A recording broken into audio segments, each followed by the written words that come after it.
ಅಮ್ಮ ಇವತ್ತು ಬರ್ತೀನಿ ಅಂತ ಹೇಳ್ತಾ ಇದ್ರಲ್ಲ. ಬಸ್ ಸ್ಟಾಪ್ ಕರ್ಕೊಂಡು ಬರಬೇಕು. ಪಾಪ ಹುಷಾರಿಲ್ಲ ಅಂತ ಇದ್ರು. ಬಂದರೆ ಸ್ವಲ್ಪ ದಿನ ಇಲ್ಲೇ ಇರಿಸ್ಕೊಂಡು ಆರಾಮಾಗಿ ಅವ್ರಿಗೆ ಹುಷಾರಾಗೋವರೆಗೂ ಊರಿಗಂತೂ ಕಳಿಸ್ಬಾರ್ದಪ್ಪ. ಅಲ್ಲೇ ಇರ್ತೀಯ ಆರಾಮ ಅಂದ್ರೂ ಬರೋದಿಲ್ಲ. ಇರು, ಫೋನ್ ಆದರೂ ಮಾಡೋಣ ಅವರಿಗೆ. ಹಲೋ ಅಮ್ಮ, ಎಲ್ಲಿದ್ದೀರಾ? ಊರ ಹತ್ರ ಬಂದಾಗ ನನಗೆ ಫೋನ್ ಮಾಡಿ, ನಾನು ಬಂದು ನಿನ್ನ ಕರ್ಕೊಂಬರ್ತೀನಮ್ಮ. ಹೊರಟ್ರಾ ಅಲ್ಲಿಂದ ನೀವು?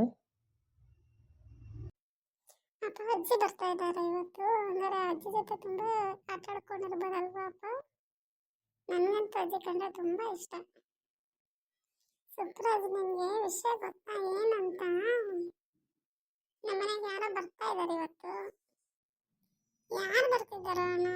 ಯಾರು ಬರ್ತಿದ್ದಾರಪ್ಪ ಮನೆಗೆ ಅಂದ್ರೆ ಇವತ್ತು? ಅಜ್ಜಿ ಬರ್ತಾ ಇದ್ದಾರೆ. ನಾನು ಅಜ್ಜಿ ಜೊತೆ ಇರ್ತೀನಿ. ಅಜ್ಜಿ ನನಗೆ ತಿಂಡಿ ಎಲ್ಲ ತರ್ತಾರಂತೆ. ನಿನ್ಗೇನು ತರಲ್ವಂತೆ? ಏನಿಲ್ಲ, ಅಜ್ಜಿ ನನ್ಗೇನೆ ಇಷ್ಟಪಡೋದು. ಅಜ್ಜಿ ನನ್ಗೇನು ತಿಂಡಿ ಎಲ್ಲ ತರೋದು. ನಿನ್ನೆ ಏನು ತರಲ್ಲ, ಹೋಗೋಣ. ಏನ್ರಪ್ಪ ನಿಮ್ದು ಗಲಾಟೆ? ಅಜ್ಜಿಗೆ ತೊಂದರೆ ಕೊಡಬಾರ್ದು. ಅಜ್ಜಿ ಹುಷಾರಿಲ್ಲ ಅಂತ ಬರ್ತಾ ಇದ್ದಾರೆ. ನೀವಿಬ್ರು ಅವ್ರನ್ನ ಚೆನ್ನಾಗಿ ನೋಡ್ಕೋಬೇಕು, ಆಯ್ತಾ? ಗಲಾಟೆ ಮಾಡಬಾರ್ದು, ಆಯ್ತಾ?